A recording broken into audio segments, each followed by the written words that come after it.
Hello student, myself Mrs Rajshri Pawar. मुलांनो, आपण गेल्या मागील 2 व्हिडिओमध्ये आपला नवीन लेसन जो आहे 2.2 the boy who broke the bank हा लेसन पाहत आहोत. In the previous some part we had seen that Nathu the employee of Pipal Nagar bank told about his salary to his friend Sitaram. But after delivery round, म्हणजे जो जेव्हा त्याचे स्वच्छ धुतलेले कपडे आपल्या ग्राहकांना कस्टमरला द्यायला जातो त्यावेळेस हा जो सीताराम आहे he told Mrs Shrivastava that Nathu had not got her regular payment. After that Mrs Shrivastava told this news to her friend Mrs Bhushan. In the marketplace, Mrs. Bhushan told this news to her husband. Her husband told it to photographer shop's owner. बघा, बातमी आहे की नथूला payment मिळालेला नाही आहे, पण तो जो शब्द आहे तो बदलत जातो आणि बदलत असताना ही बातमी पूर्ण मार्केटभर पसरत आहे. सीताराम हा जो वॉशरमॅन सन आहे तो आपल्या ग्राहकांना सांगतो की नथूला पगार मिळत नाही आहे, त्यामुळे जर तुम्हाला न्यूजपेपर बॉय हवा असेल तर तो यायला तयार आहे. ती बातमी सांगत असताना आपल्या फ्रेंडला मिसेस श्रीवास्तव शब्द बदलवतात. त्या सांगतात की पीपल नगर ही जी बँक आहे ही पीपल नगरची बँक आपल्या एम्प्लॉईंना पेमेंट देत नाही. ते सगळं ऐकल्यानंतर when Mrs Bhushan met her husband he told that people Nagar bank is collapse. ती बातमी त्या कशा पद्धतीने सांगता की पीपल नगर बँक कोलॅप्स झालेली आहे. त्यावेळेस त्यांचे मिस्टर जे असतात, हजबंड जे असतात, मिसेस भूषणचे मिस्टर भूषण, ते फोटोग्राफर शॉपमध्ये असतात. तो फोटोग्राफरचा जो ऑनर असतो तो ती संपूर्ण न्यूज आपल्याच नेबरमध्ये असणाऱ्या बार्बर शॉपला सांगतो. अशा पद्धतीने ही बातमी संपूर्ण बाजारात कशा पद्धतीने पसरते हेच आपण आपल्या नेक्स्ट पार्टमध्ये बघणार आहोत. I will read the passage. All of you listen carefully. Deepchand, who was cutting the hair of an elderly gentleman, was so startled that his hand shook and he nicked his customer's right ear. The customer yelped with pain and distress. Pain because of the cut and distress because of the awful news he had just heard. With one side of his neck still unshaven, he sped across the road to the general merchant store. There was a telephone. He dialed Seth Govindram's number. The Seth was not at home. Where was he then? The Seth was holidaying in Kashmir. Oh, was that so? The elderly gentleman did not believe it. He hurried back to the barber shop and told the Deepchand the bird has flown. Said Govindram has left town definitely. It means a collapse. And then he dashed out of the shop, making a bill-in for his hobbies and checkbook. Now student, here 2 words are highlighted, nick and billing. We see the meaning of these 2 words. N-I-C-K-E-D, nicked. Nicked म्हणजेच cut slightly, थोडं कापल्या जाणे. शेवण करत असताना हलकसं त्याचा कान आहे तो कापला गेलेला आहे, त्यालाच निक्ड असं म्हटलेलं आहे. लास्ट वर्ड आहे बेलाइन. बेलाइन, B-E-E-L-I-N-E. बेलाइन म्हणजे द डायरेक्ट रूट. याचाच मराठी अर्थ आहे की सरळ मार्गाला लागणे. ना student, we see the Marathi translation of this passage. Deepchand was cutting the hair of an elderly gentleman. Deepchand जे होते ते एका एल्डरली जेंटलमॅनचे हेअर कटिंग करत होते. जेव्हा त्यांचा नेबरचा फोटोग्राफर शॉपवाला त्यांना सांगतो की आपली पीपल नगर बँक कोलॅप्स होते, त्यावेळेस त्यांच्याकडे कस्टमर आलेले आहे आणि त्यांचे हेअर कटिंग ते करताय. Was so startle that his hand shook. त्यांना इतका धक्का बसला की त्यांचे हात थरथरले. ही निक्ड हिज कस्टमर्स राईट इयर, आणि त्या भीतीपोटी त्यांच्याकडून त्या कस्टमरचा राईट इयर जो आहे तो हलकासा कापला गेलेला आहे. The customer yelped. आता ॲल्प्ड याचाच अर्थ किंचाणे, YELPED. ॲल्प्ड म्हणजे केकाटणे, किंचाणे. का ॲल्प्ड करता येते? ह्या ॲल्प्डमध्ये दोन्ही पण आहे, पेन पण आहे आणि डिस्ट्रेस पण आहे. Pain because of the cut and distress because of the awful news he had just heard. त्यांना पेन कशामुळे झालं? तर त्यांच्या कानाला जखम झाली आहे म्हणून. आणि दुसरी गोष्ट, त्यांना ताण याच्यामुळे पडलेला आहे कारण त्यांनी एक आश्चर्यकारक गोष्ट ऐकलेली आहे म्हणून. With one side of his neck still unshaven. त्यांना एवढी घाई होते की वन साईड अनशेवनच ते राहू देता.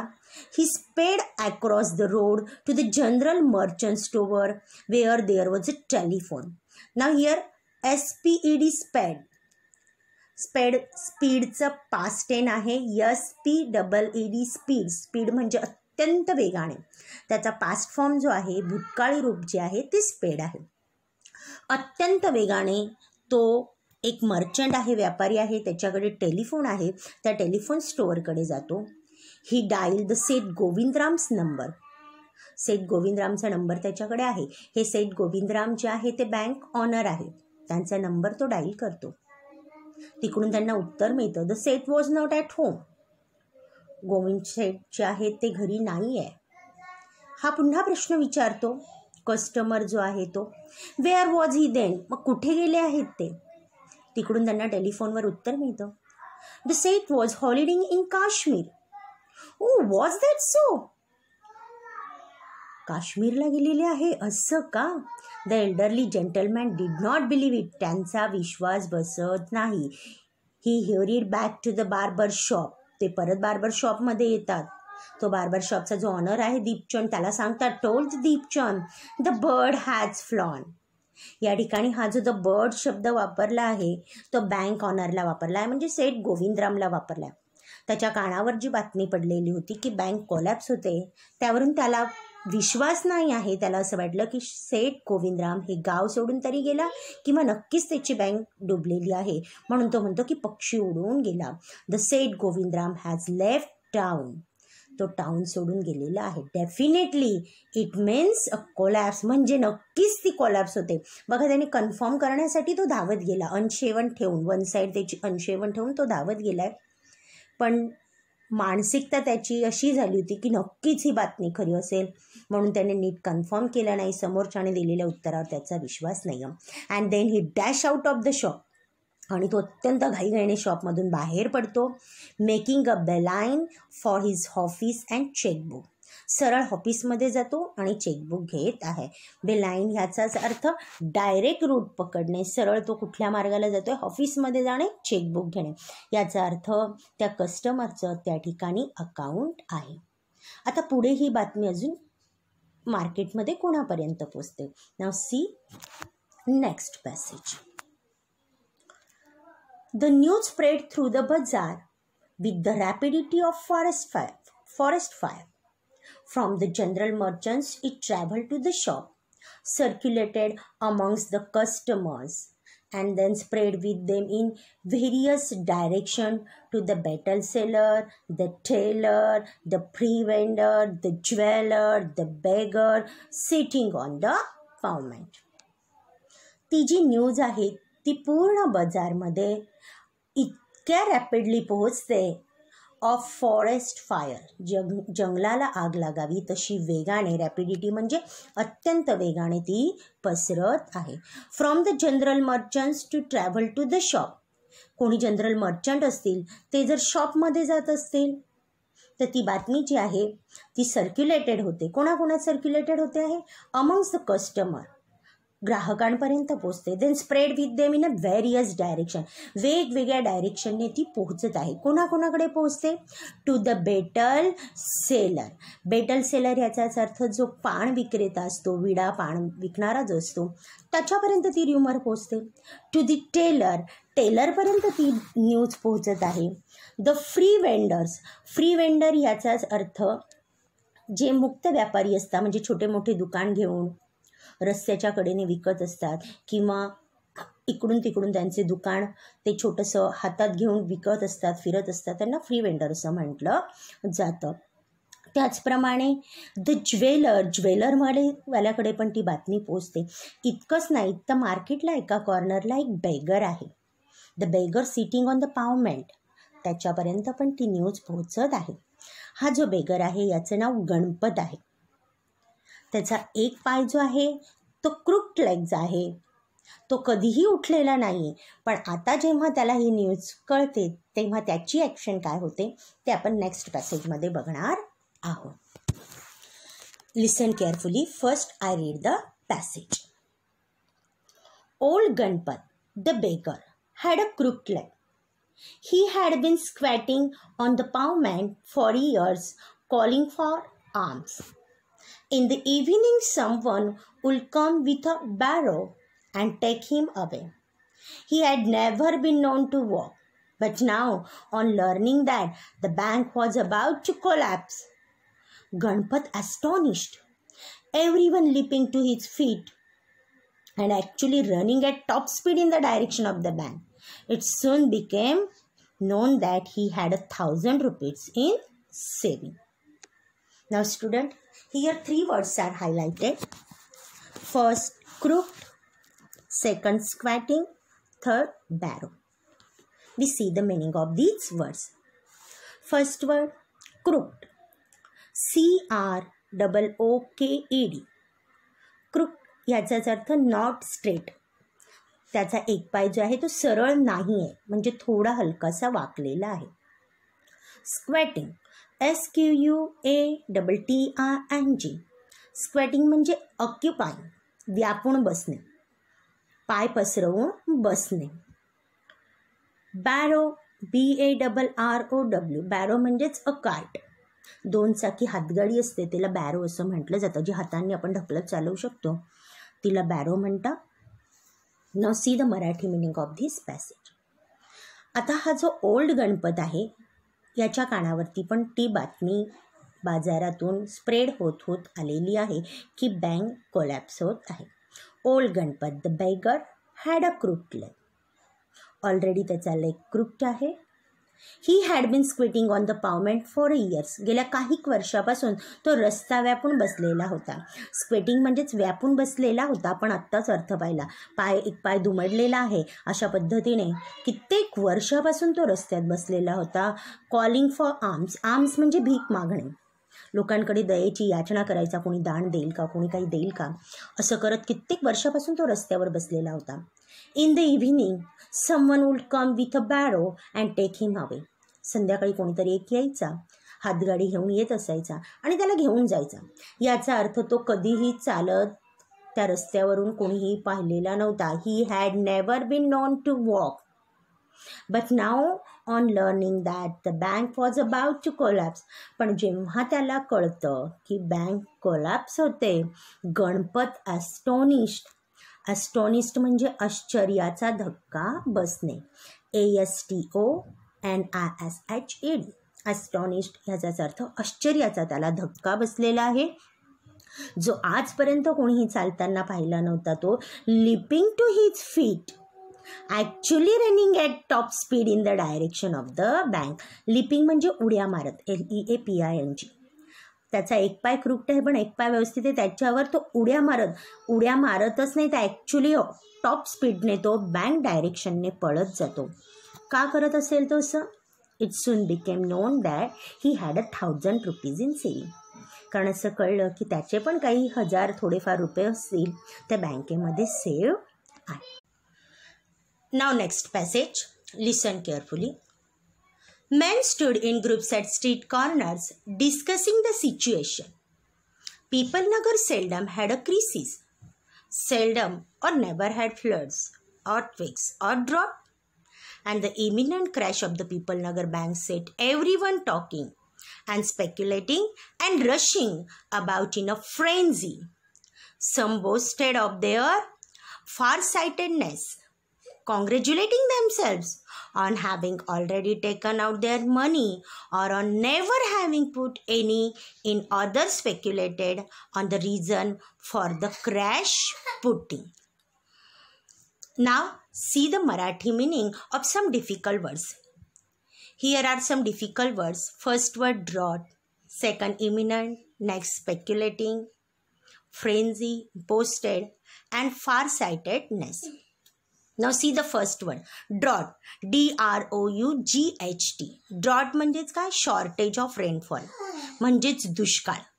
जेव्हा पाऊस कमी येतो, पर्जन्य कमी होतं, त्यावेळी जी दुष्काळग्रस्त परिस्थिती निर्माण होते तिलाच ड्रॉट असं म्हटलेलं आहे. Eminent, I-M-M-I-N-E-N-T. Eminent, standing above others in a quality or position. याचाच अर्थ संकट लवकर घडण्याची शक्यता संभवणे, त्याला इमिनंट असं म्हटलेलं आहे.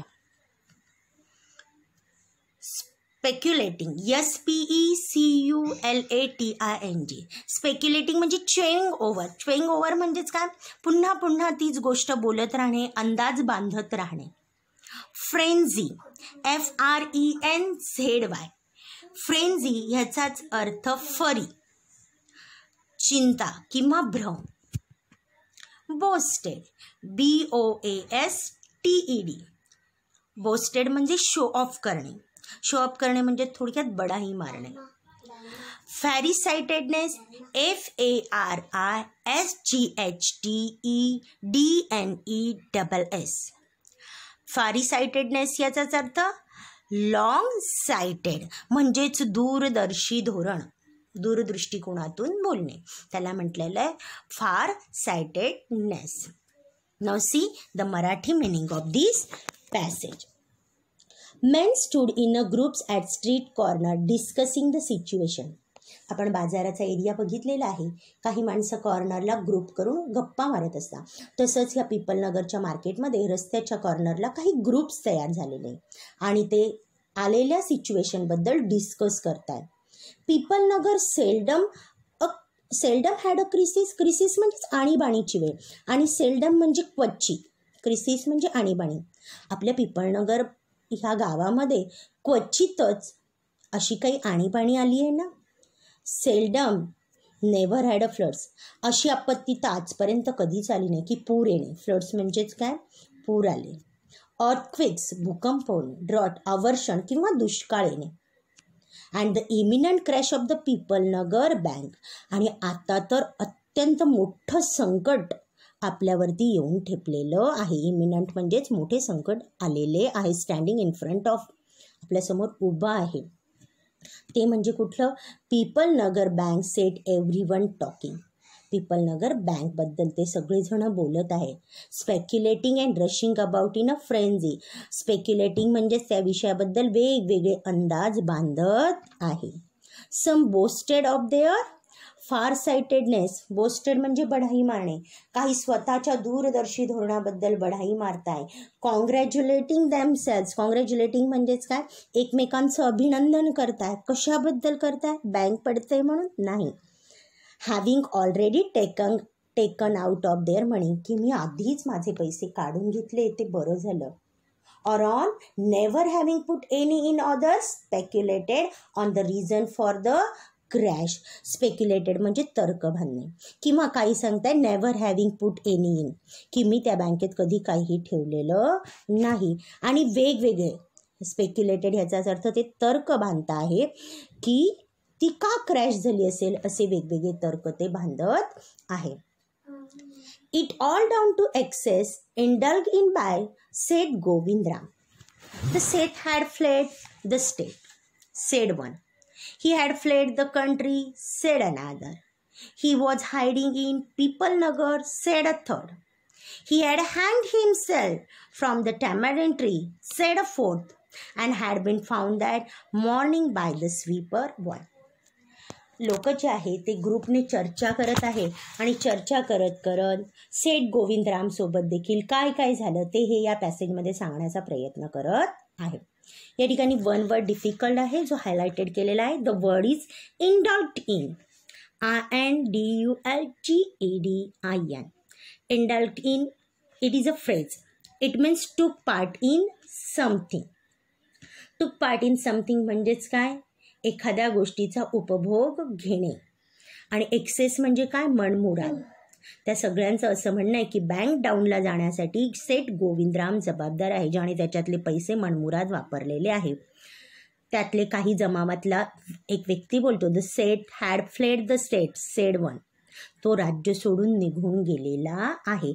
आता या ठिकाणी फ्लेड जो वर्ड आहे FLED, हा सुद्धा FELEE फ्लीचा पास्ट टेन्स आहे. फ्ली म्हणजे पळ काढणे. तो इथून पळ काढून गेलेला आहे. एक बोलतो राज्यातूनच नाही, he had fled the country, said the another. दुसरा म्हणतोय की तो कंट्रीतून पळ काढून गेलाय, देशातूनच पळून काढून गेलाय. He was hiding in people Nagar, sed a third. तिसरा बोलतोय तो कुठेही गेला नाही आहे, तो पीपल नगरमध्येच लपून बसलेला आहे. हायडिंग म्हणजे लपून बसलेला आहे. ही हॅड हँग्ड himself from the tamarind tree, said a fourth. चौथा बोलतोय की कदाचित तो स्वतःच आपल्या मार्केटमध्ये असणाऱ्या चिंचेच्या झाडाला फास लावणार आहे. And had been found that morning by the sweeper boy. आणि दुसऱ्या दिवशी सकाळी त्या स्वीपर बॉयलाच तो दिसणार आहे. Now student, next part we will see in the next video. Thank you very much.